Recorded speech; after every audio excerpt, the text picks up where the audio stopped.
Та бүхний амрыг ирье. Өнөөдөр нэгэн монгол хэлэнд байдаг алдааны талаар ярмаар байна.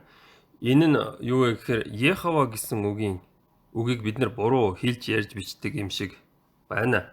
Тэгэхээр бид нар энэ хойд хөршөөс суралцах хэрэгтэй байгаа даа.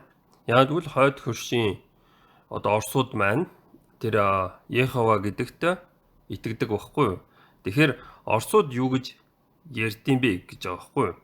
Тэгэхээр би та бүхнийг энэ бичлэгийг үзээсэй гэж юу гэдгийг гуйж байна.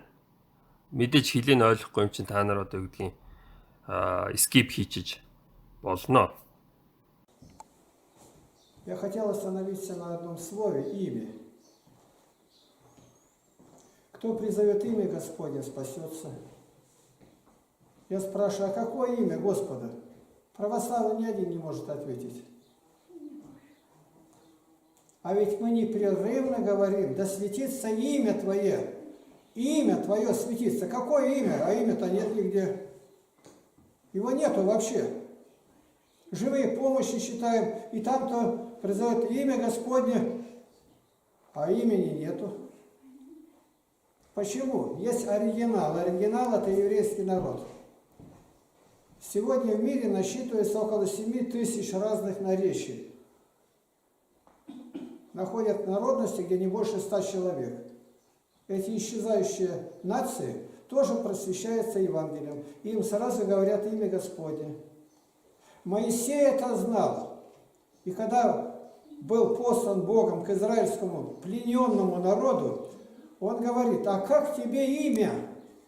3 глава Исход. Как тебе, Господи, имя? Меня спросят, тебя Бог послал, а богов-то много. А имя нету. А Господь говорит, имя мое Иегова, в скобках, сущий. Это так говорит Священное Писание. Никакие извинения не приемлет Господь. Это слово Иегова 8 раз упоминается в Святой Библии. За энд юу гэж ярьж байна гэхээр монгол хэлээр юу гэдгийг Йехова гэж яаж бичих вэ гэхээр чинь ингэн тийм үү? Йехова гэн. Тэгэхээр энэ монгол үг байна гэдгийг шууд энэ Google Translate ойлгоод Jehovah. Жехова гэдээ олж чинь тийм үү? Гэтэл чин орс хэлэн дээр болохоор Игова гэх юм байна. Орсоор. Тэгэхээр чин шууд орс гэдэг тэр сонголт гараад ирж байна. Егова. Егова гэсэн үг юм биш үстэй гэж асууж байгаа байхгүй юу? Тэгэхээр саний тэр настны хэлсэн үгийг юу гэдгийг ахиж сонсъё. А имя нету. А Господь говорит, имя мое Иегова. Имя мое Иегова. За Игова гэж байна. Игова. Егова. Энэ миний яриатай ямар холбоотой юм бэ гэхээр энд Иго гэсэн үг байдгийг. Иго. Yoke. Yoke гэсэн үг нь юг сутгатай үг юм бэ гэж аахгүй юу? Одоо толиноос харна. Тэгэхээр бидний ярианд чухал нь энэ рабство гэсэн үг байна.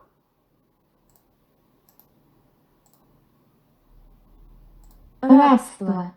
Рабство. Раб гэдэг нь болохоор барлаг буюу боол гэх гээд аахгүй юу? Араас нь уншин бар гэж тийм үү? Барлаг, боол. Slavery. Боолчлал гэсэн үг байхгүй юу? За энийг монгол дээр тавьж үзүүлье. Монгол боолчлал тийм үү? Боолчлал. За тэгэхээр яадаг вэ гэхээр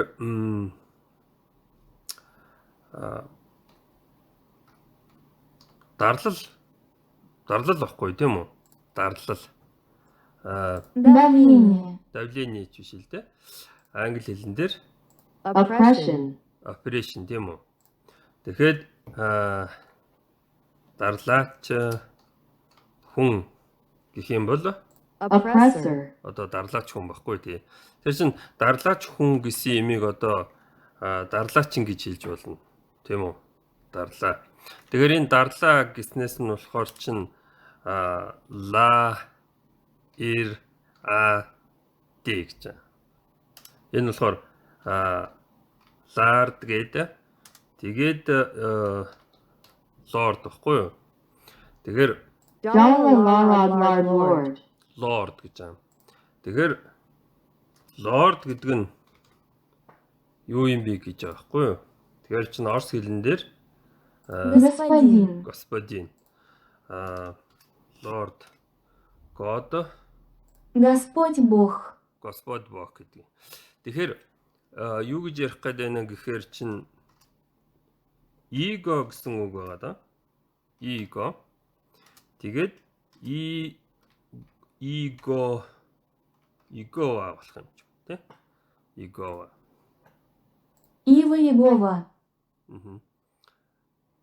Тэгэхээр Йехова гэж бичих нь буруу, Игова гэж бичих нь зөв. Тэгээд Иго гэдэг нь дарлал боолчлол гэсэн утгатай үг байгаа даа. Тэгээд энэ дарлал боолчлол гэсэн нэрийг мэдээж цээрлэх ёстой ч юм уу тий. Тэгээд бурхныхаа нэрийг хилдэггүй ч юм уу. За анхаарал тавьсан баярлалаа.